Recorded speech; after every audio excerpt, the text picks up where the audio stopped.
Hey guys, welcome into a little PGA Tiers talk for the Charles Schwab Challenge in June 11th of 2020. My goodness, the year is flying by. I'm your buddy Chop Along, senior coach and contributor here at DFSArmy.com, and I wanted to walk you through the new tiers setup on the Optimizer, the Domination Station here at DFSArmy.com. As always, if you're looking for content, tools, and coaching all combined together to make you a better player, I would highly encourage you to check out DFS Army. Head down to the comments section. There's a link down there. You can even try us for free. If not, you can use the coupon code CHOP, C-H-O-P, and trigger a 20% off monthly discount. What better way to get better at DFS than have the experts at your fingertips that you can ask questions to and guide you through the tools to exploit the competition? That's what we do at DFSArmy.com. So diving in today into DraftKings tiers, because for PGA it's a new thing. Well, not new, and we had it for Players Championship, but it's new enough in that we added it to our Domination Station. So I'm going to walk you through and show you, one time only, exactly how I do this and how I plan to do it and how I plan to use a little bit of ownership to my advantage this week, and then of course hope it works out. If it works out my way, then it puts me on top of the leaderboards, and it's just a matter of whether or not I got the right combination of players around the few players that I took a stand on. I go into our cheat sheets. First of all, the tiers cheat sheets are outstanding with notes, with confidence ratings, GPP and fades and core plays and etc. You can see that Josh wants to center himself around John Rahm. He said you really can't go wrong in the entire top tier. Thomas, JT should be the lowest owned. If you really wanted to take a chance there, you could. He's not going to. I might have a little bit of exposure myself just in case, because obviously JT is capable of winning any tournament at about any time, but Rahm and Rory will also be my focus. I would try to get Rahm in there as much as possible, kind of line myself up with the coaches, but if it doesn't work out, that's okay. As long as I've got these two guys in here and heavily discounting the Justin Thomas exposure, that is in line with that top tier according to our coaches, and I allow these guys to do the heavy lifting for me. These guys are there. They're the experts. They're experts for a reason. They're very good at what they do. Bryson DeChambeau, Brooks Koepka, Xander Schauffele, and Dustin Johnson. Dustin Johnson's a fade. I probably would have faded him myself because he hasn't been playing as well lately as he was supposed to. I remember he burned me all the way back in the AT&T Pebble Beach Challenge when I went in on him on course history alone, and he just didn't show up. DeChambeau's not been great too much lately there. Koepka's always pretty good, but he's not exactly in top form, or wasn't. Xander Schauffele is a sneaky little play, and when I look into these tiers, I would probably have this thing centered around where I might fade off these two guys. You might do something different, and I would set it up to where these two guys are the only two guys I have exposure to in this tier, because again, with tiers, we're not worried about salary cap. We're not worried about money and value and all this stuff. We're just worried about who's going to have the best performance in all of these tiers, and that's what's going to accumulate points for me.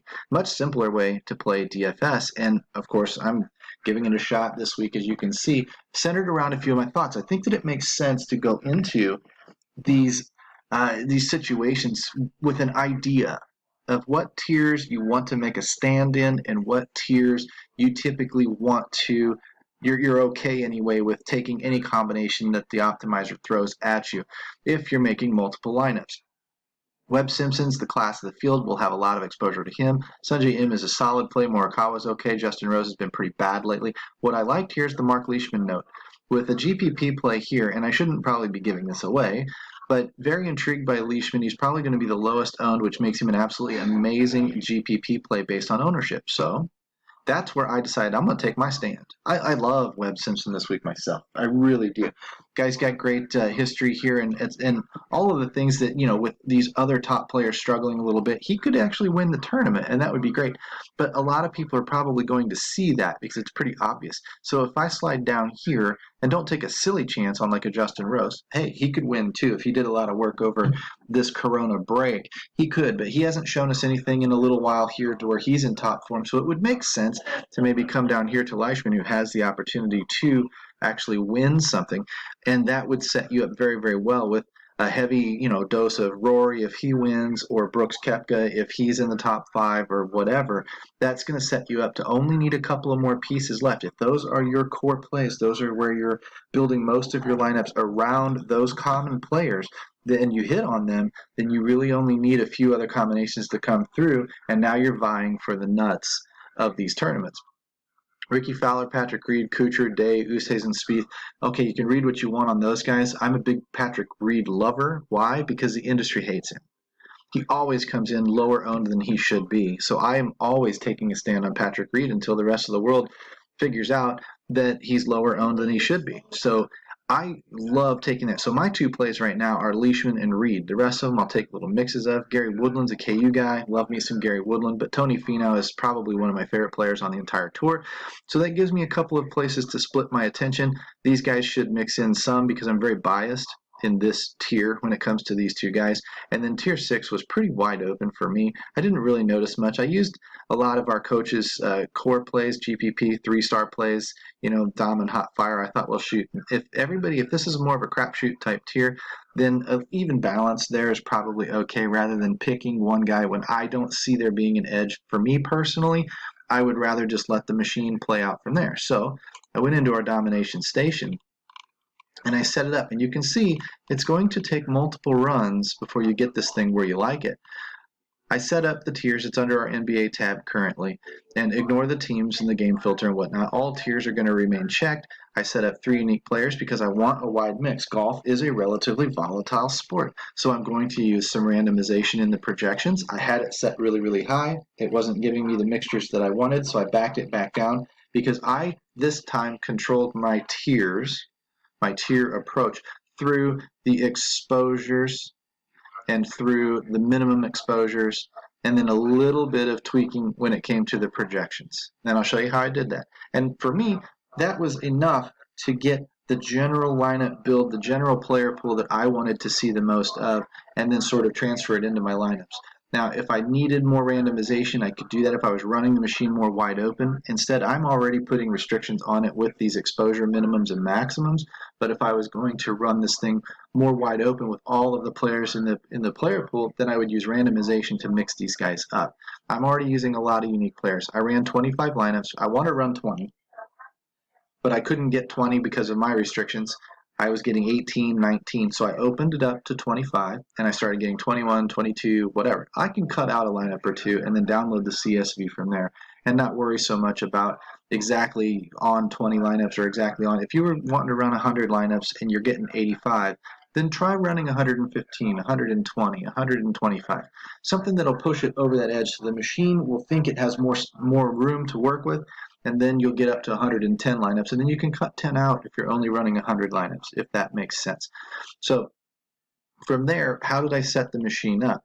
Well, I went tier by tier, of course, and I wanted all 3 of the top tier guys in there with Rory, Rahm, and Justin Thomas. And if you look, on the first run, I put a global exposure max on 75% of the players. And then I further tweaked it on a couple of others. And I started jamming in minimums of, I want to see this guy, I want to see this guy, I want to see more of this guy. And this is how I controlled my setup. So when I looked at the first run, I had between 25 and 75%, meaning I want at least 25% and at least 15. I wanted really only about 15 of Justin Thomas. I could have closed this 75% down to, say, 20%, and that would have helped me out. But by running mostly in the Rory and Jon Rahm range, I noticed that I was very overweighted on Rory, and I wanted more Jon Rahm. Now, had I not read those cheat sheets, I'd have probably been okay with all the Rory, but being that one of our coaches really liked Jon Rahm, I wanted to at least balance that out a little bit. So I had to bring the projections on Jon Rahm up a little bit. I could have forced him into 40% of my lineups, but I felt like the easier way to do this was to open up that projection a little bit from 77, as you can see in the black screen there, to 80, and that would bring him into the fold a little bit more on the mixing when the optimizer was doing its work. So that's what I did. It gave me the balance I wanted. In the second tier, it was a little bit different. I just don't want to see any Bryson. I don't want to see any DJ. So I just unchecked them. And I put a 50% minimum on Koepka. I don't care what I get out of Scheifele, but I figured with a 65% max on Koepka, 35% would be where Scheifele would enter. But I wanted to make sure I didn't want more than 35% on Scheifele because I wanted to see so much of the Brooks Koepka. I want him, if it comes up 50-50, that's okay. But if it ends up being more 65-35, that's what I'm shooting for. So that's how I set that tier up, to show that and force the machine to give me what I wanted. I went down, messed around a little bit, unchecked Justin Rose, didn't worry about the other guys. I controlled them with the exposure minimums here. Wanted to see 40% of Leishman. I bumped his projection up a little bit too because I wanted to see more of him and use that GPP leverage. But I do like Webb Simpson a lot, so I don't mind seeing him in. I wanted to see him in at least 35% of my lineups, and then maybe even 50. I didn't want 75. I was going to back that down from say run 2 to run 3 or run 3 to run 4. And so you can see where in your mind you get wrapped up in this machine and you start really twisting and turning and you start tweaking this number and tweaking that number and then see how it changes things. So as I rock through all of these different tiers and set these up with different exposures, different caps, different limitations, now I come down here and I start running the machine. And after run 1, I looked at tier 1 and I saw a lot of Rory and a little bit of Rahm, 60-30. And while that's okay, I wanted a little bit more balance than that. So when I tweaked those projections on Jon Rahm in run 2, I got more, up more to 45-35. In run 3, it went back down to 50-30. And then in run 4, I believe there's 40% Rahm and 33% Rory. So that's okay. I wanted to see a little bit more Rahm anyway. So by the time I got to my third, fourth run, I was starting to see the numbers that I was changing around and how that was affecting this tier 1. Now I went back through some of these. Now I was doing this each tier at a time. Tier 2 never changed. It was always 65-35, 60-40, whatever between those two, and that's where I wanted it. So I didn't have to really make any changes there at all. I knew that from run 1 to run 2 to run 3, this percentage really wasn't going to change much. I'm not going to get too nitpicky on 62 versus 65% or any of that. It's close enough. When I came to tier 3, Webb Simpson and Mark Leishman, you could see were 40%, 30%. That's okay. I wanted to see a little bit more Leishman. So by run 2, you can see I got some Leishman over Simpson. That's fine. It's more of a 40-35 split. It's pretty much the same. By run 3, I tweaked the numbers a little bit more. Got 40% Leishman, 30% Webb Simpson. And on run 4, got 38-38, a pretty even balance. So if I want to keep playing with it, I'm sure I can get it back to this where Leishman's over Webb Simpson. But really and truly, I don't care. I've got a significant chunk of both. I'm happy with that. I've got a little bit of some of the other guys, Morikawa and M, in case something freaky happens. Maybe it saves my entire day, but it's not what I'm building around. I come into tier 4, and there's all of the Patrick Reed. I've got him over 50%, double the other guys in all of these runs. From run 2 to run 3 to run 4, it doesn't really matter. You can see that Patrick Reed, and that's because I'm taking one of my stands there. Trying to take it a little bit on Leishman, getting more Leishman than in that tier than most people will have. But I'm also taking a stand on Patrick Reed because it just works for me in the past. It's a good leverage move. You put your personal feelings of the players aside and see the opportunity and take advantage. When I come down to tier 5, there's Finau and Woodland split, 40-30 is fine. If you want to come back to a different run, you're going to see they're still 30-25. They're still up there. They're the two leaders over the entire rest of the tier, which is what I want. Again, you can't be too precise between each single tier that you make. You make a change, you see the numbers that happen, you rerun the machine, and you check, and then you're eventually starting to build a picture of this is what I want to see. Oh, I thought I wanted to see a little bit more of this. Okay, twist the numbers, make it happen, and then see if you like the outcome. If you do, fine. If you don't, back it back down and go back to what it was looking like. And you're just not going to get all of these tiers in exactly the percentages that you want. So what you're going to have to do is make a couple of decisions for yourself where, okay, this is good enough. This is close enough to what I want. And the rest of the picture looks really, really good.